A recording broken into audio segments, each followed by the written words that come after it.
세계 경제 이슈 짚어보는 시간 글로벌 경제입니다. 알래스카 LNG 개발 프로젝트는 극한의 추위가 몰아치는 동토를 개발해야 해서 그동안 천덕꾸러기 취급만 받았다고 합니다. 그런데 요즘 일본을 비롯해서 인도 등 여러 나라가 개발 경쟁에 나섰는데요. 대미 무역 흑자를 줄이는 방편으로 이 프로젝트가 유용하기 때문이겠죠. 알래스카 LNG 개발 프로젝트에 대해서 3프로TV 언더스탠딩 김상훈 기자와 함께 자세히 알아보겠습니다. 어서 오세요. 네, 안녕하세요. 자, 이게 어떤 이야기인지 좀 구체적으로 설명해 주시죠. 네.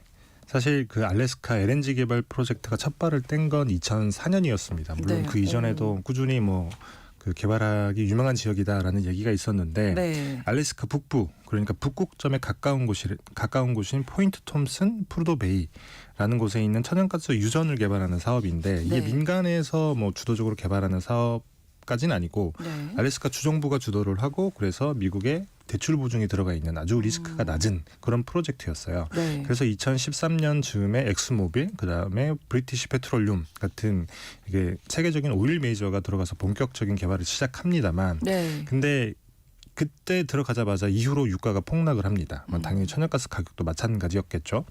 2010년대 중반을 돌이켜 보면 전 세계적으로 저성장 문제로 골머리를 싸매던 시기잖아요. 그래서 제로금리 네, 시대였다라고 그렇죠. 우리가 기억을 하고 있는데 네. 그렇다 보니까 기름 수요가 줄었고 그렇다 보니까 그 엑스모빌, 브리티시 페트롤륨 같은 경우에도 프로젝트에서 발을 빼게 된 겁니다.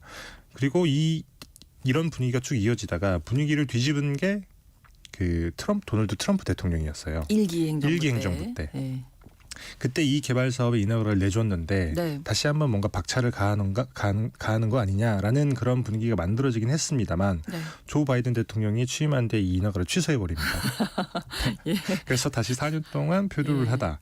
그래서 다시 그쵸. 되셨으니까 이제 또 다시. 그렇죠. 어쨌든 천덕꾸러기 취급을 받다가 이번에도 정규를 만든 게 트럼프 대통령이었던 거죠. 네. 취임하면서 1호 행정명령으로 알래스카 개발 사업을 재개를 했고 그래서 다시 이렇게 신데렐라로 재등장하게 된 겁니다. 네, 리스크가 낮은 프로젝트인데 이제 유가가 떨어진 것도 있고 또 안 된 이유가 어떤 게 있을까요? 일단 리스크가 낮기는 하지만 다른 프로젝트에 대비해서 돈이 많이 필요한 사업이에요. 그렇다 보니까 유가가 어느 정도는 돼야 이게 개발 이익이 남는다는 거죠. 지금 추정 사업비가 450에서 650억 달러예요. 우리나라 돈으로 치면 거의 60에서 90조 원쯤 되니까 어마어마한 돈이 들어가는 사업인 거죠. 왜 이렇게 돈이 많이 드냐면 알래스카 지도를 보면 알 수 있는 게 이 알래스카 같은 경우는 미국 본토랑 많이 떨어져 있습니다. 사실 그렇죠. 중간에 캐나다가 끼어 있으니까요. 여기서 천연가스를 뽑아다 본토로 가져다 쓰면 사실 수지 타산이 맞지 않아요. 더구나 미국 본토 같은 경우에는 그때 당시만 하더라도 셰일가스 혁명 때문에 천연가스가 부족했던 게 아닙니다. 네. 지금도 세계에서 천연가스를 가장 싸게 쓰는 나라가 미국이거든요. 우리나라가 쓰는 가격이 한 30% 정도밖에 안 되니까. 네. 그래서 그때 타깃으로 삼은 게 바로 아시아 국가들이었습니다. 전 세계에서 액화 천연가스를 가장 많이 사다 쓰는 나라가 중국, 일본, 대만 중국, 일본, 대한민국, 그다음에 대만 정도 순이거든요. 그래서 우크라이나 전쟁 이전만 하더라도 사실 LNG 시장은 이 세네 동북아시아 국가들이 거의 주름 잡고 있었다라고 해도 과언이 아닌데 근데 우크라이나 전쟁이 터지고 유럽이 이제 LNG 시장에 새롭게 들어오게 된 거예요. 원래 유럽 같은 경우에는 러시아에서 그렇죠. 러시아에서 파이프라인 천연가스라고 해서 그렇죠. 이제 자연 그대로의 천연가스를 파이프라인으로 이어서 쓰기 때문에 좀 싸게 쓰는 거예요. 대륙이 연결되어 있으니까. 액화 천연가스 같은 경우에는 그 가스로 되어 있는 천연가스를 액화시키는 과정이 필요해서 조금 더 비싼 것이고요. 그래서 이 LNG를 쓰는 아시아에 조금 비싸게 팔 수 있으니까 충분히 경제성이 있다고 판단을 해서 미국에서 최초의 천연가스 수출 프로젝트로 시작을 했던 건데 실제로 지리적으로 아시아 시장에 매우 가깝기도 합니다. 우리나라가 천연가스를 많이 사다 쓰는 곳이 전통적으로 호주, 카타르, 말레이시아, 인도네시아 정도거든요. 지금이야 미국 본토에서 사오기도 합니다만 그중에서 가장 가까운 곳이 인도네시아거든요. 그러네요. 근데 100길로 치면 알래스카도 조금 비슷한 거리입니다. 그래서 아시아에 팔면 되겠다라고 생각을 했더니 그렇다 보니까 돈이 많이 들 수밖에 없더라는 겁니다. 왜 돈이 많이 들까요? 사실 꼭 아시아라서 그렇다라기보다는 아시아가 아니면 팔 데가 없기 때문에 비싸게 쓰는 아시아에 팔려면 이만큼 돈이 들어도 되겠다라는 이런 계산이 선 건데 알래스카가 묻힌 알래스카 북부 같은 경우는 영구 동토 지역이에요. 사시사철 얼어붙어 있다는 얘기인 거죠. 맞습니다. 북극점에 가까우니까 당연한 얘기이겠지만 원래 LNG라고 하는 게 천연가스를 극저온에서 액화하는 거거든요. 그렇다고 하더라도 사람이 살기 힘들 만큼 추운 곳이 뭐 LNG 수출 터미널 시설을 짓는데 적합한 건 아니에요. 왜냐하면 너무 추우니까 네. 공사에 필요한 자재를 조달할 수가 없습니다. 아, 그렇죠. 그다음에 공사하는 것도 쉽지 않고요. 뭐 더군다나 어찌어찌 짓는다고 하더라도 네. 이 운영을 하는 데는 전력, 전기 이런 게 필요해요. 그렇죠. 전력 인프라가 있는 것도 아니고 그리고 고장 나지 않게 유지 보수를 해야 되는데 이것도 쉽지 않죠. 더더군다나 알래스카 북부 같은 경우에는 인근이 얕은 바다이기도 하고 빙하가 많이 떠다녀요. 그리고 겨울에는 얼어버립니다. 그래서 못할 건 없지만 이제 하게 배가 하려면 들어오기가. 굉장히 돈이 많이 든다는 거예요. 아. 그래서 남쪽으로 1,300km 떨어진 그래서 조금 따뜻한 알래스카 주도 앵커리지 인근에 네. 니키스키라고 하는 부동항이 하나 있습니다. 여기까지 1,300km 정도의 파이프라인을 잇기로 이제 계획을 세운 거예요. 이어야 되고. 맞습니다. 예. 거기에 액화 수출 터미널을 지으면 네. 그나마 아시아가 가깝고 아시아 국가들이 가깝기 때문에 이 LNG를 사다 쓰고 LNG는 조금 더 비싸게 팔 수 있기 때문에 아 네. 요거는 돈이 되겠다라고 생각을 했던 거죠. 근데 이것도 이제 못한 거잖아요. 맞습니다. 사실 네. 우크라이나 전쟁 이전만 하더라도 유가가 그리 높지도 않았고 네. 그래서 투자자들이 사실 관심을 크게 두지 않았을 뿐더러 사실 천연가스 시장이라고 하는 게 굉장히 독특한데 우리나라를 비롯한 아시아 국가는 대부분 장기 계약 방식으로 천연가스를 사와요. 아. 전체 쓰는 물량의 한 70에서 80% 왔다 갔다 하긴 합니다만 미리미리. 예. 맞습니다. 장기 계약을 하게 되면 20년, 30년간 우리가 니네 천연가스를 돈 주고 사다 쓰겠다. 네, 이런 네. 건데 그래서 새로운 공급자가 이 시장의 틈을 비집고 들어가는 게 굉장히 어렵습니다. 어렵겠는데요. 네. 맞습니다.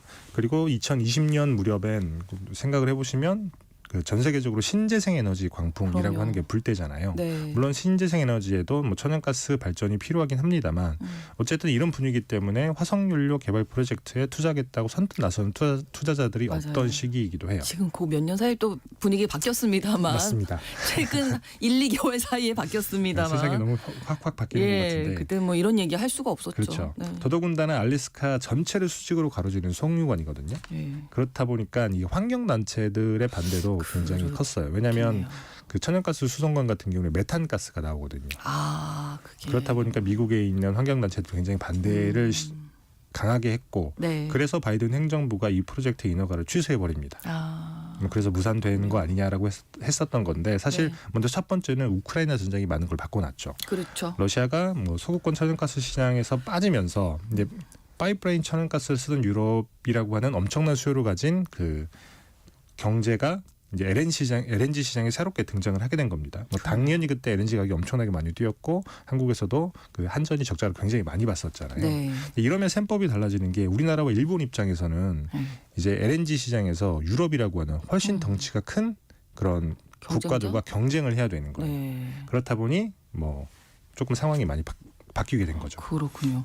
이제 좀 몇 년 또 지났고 네. 지금은 상황이 달라졌다 앞서서도 제가 계속 말씀드렸는데 어느 정도로 바뀐 건가요? 일단 잠깐 뭐 시계를 우크라이나 전쟁 이전으로 돌려보자면 사실 지금 상황도 돈을 잘 벌 수 있는 건 아니에요. 근데 조금 상황이 바뀐 게 시장 구조가 바뀌었고 네. 그다음에 그 우크라이나 전쟁 이전에 트럼프 행정부 일기가 들어섰잖아요. 네. 사실 에너지라고 하는 게 뭐 가격에 따라서도 뭐 이렇게 팔고 사고 이런 게 있겠지만 정치랑 밀접한 관계가 있을 수밖에 없어요. 그렇더라고요. 맞습니다. 네. 셰일가스 혁명 이후에 사실 미국이 가장 공을 많이 들였던 게 에너지 수출이었습니다. 원유랑 그다음에 그 천연가스. 근데 셰일가스의 유종을 꽂으면 원유만 나오는 건 아니거든요. 천연가스랑 같이 나와요. 선택해서 네. 뽑을 수가 없습니다. 이렇게 분리할 수 없겠죠. 네. 그렇죠. 근데 원유 같은 경우는 그냥 유조선에 담아서 수출만 하면 되는데 천연가스는 액화 시설이라고 하는 걸 지어야 되고 이게 수출 터미널인 건데 이 액화 시설을 지으려면 돈이 굉장히 많이 들어요.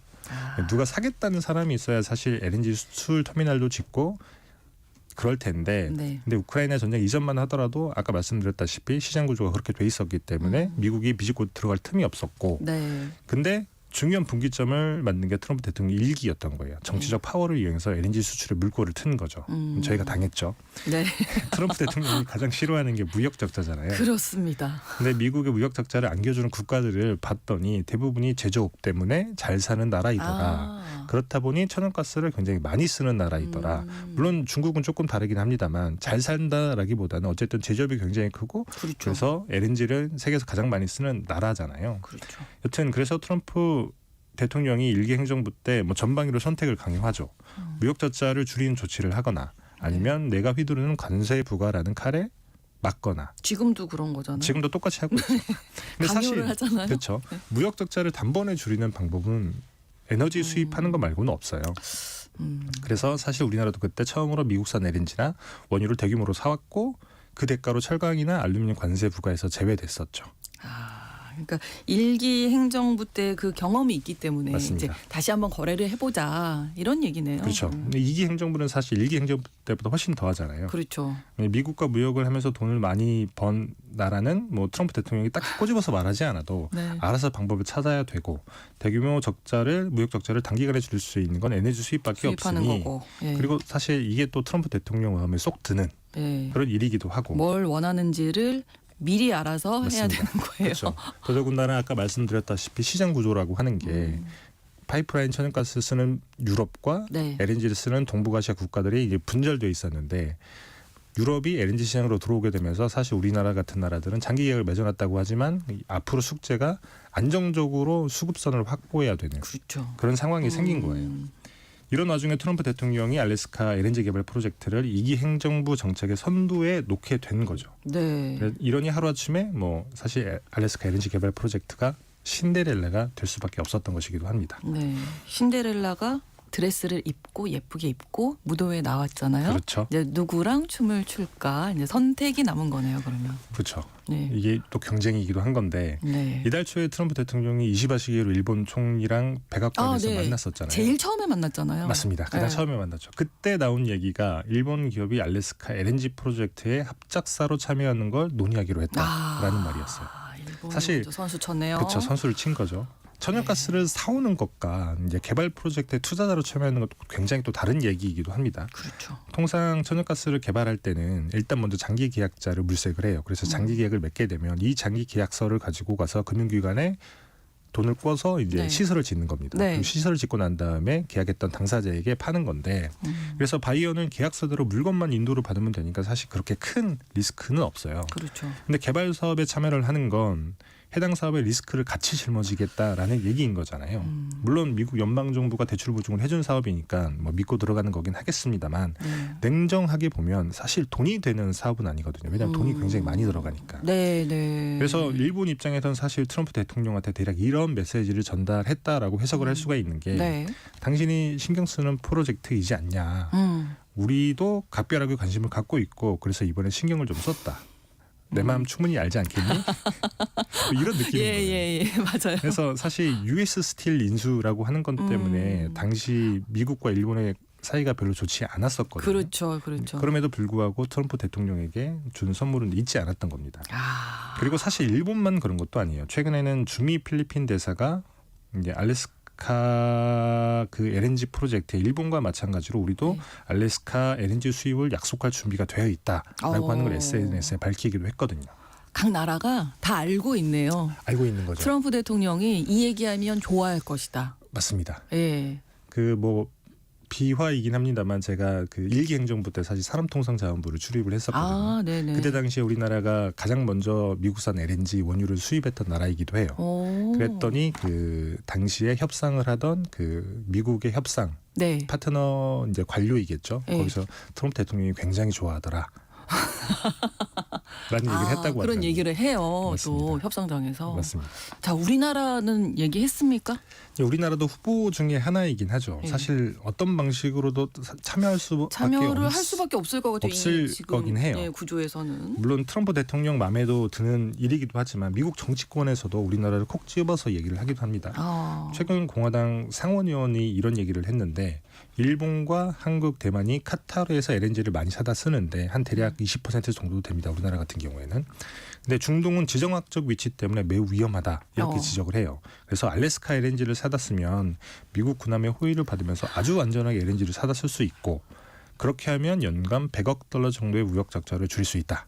이렇게 얘기를 합니다. 노골적으로 얘기하네요. 노골적으로 얘기를 하죠. 예, 우리나라 같은 경우는 물론 이제 뭐 최근에 국내 상황이 상황인지라 협상을 할 수 있는 그렇죠. 이런 결정은 사실 정상회담을 통해서 서로 간에 이렇게 주고받는 건데 지금 그게 안 되는 상황이긴 하죠. 근데 그럼에도 불구하고 외교 채널은 바쁘게 움직이고 있긴 합니다. 최근에 뭐 조현동 주미대사가 알래스카 주지사를 만나서 알래스카산 LNG와 관련해서 우리가 어떻게 서로 간에 협력을 할 수 있는지 논의를 했고 근데 안덕근 산업통상자원부 장관이 26일 뭐 여러 현안을 해결하기 위해서 미국으로 갔으니까 아마도 알래스카 LNG LNG 프로젝트와 관련해서도 구체적인 얘기가 오갈 것으로 예상이 되긴 합니다. 네. 다만 그 알래스카 LNG 개발 사업 같은 경우에는 상업 가동이 2029년이에요. 네. 아직 뭐 4년여가 남았잖아요. 남았네요. 네. 그러면 알래스카 LNG를 도입한다라고 결정을 하더라도 당장의 무역 당장은 적자를 어떤 줄이는 효과가, 데는 네. 도움은 안 될 거예요. 네. 물론 그럼에도 일본은 화끈하게 우리 투자자로 나설 수 있다라고 하면서 뭐 트럼프 대통령의 환심을 사고 있는 상황이긴 하죠. 네, 그래서 우리 입장에서는 우리도 일본처럼 화끈하게 트럼프 대통령 마음에 들지 조금 리스크를 감내하고서라도 네네.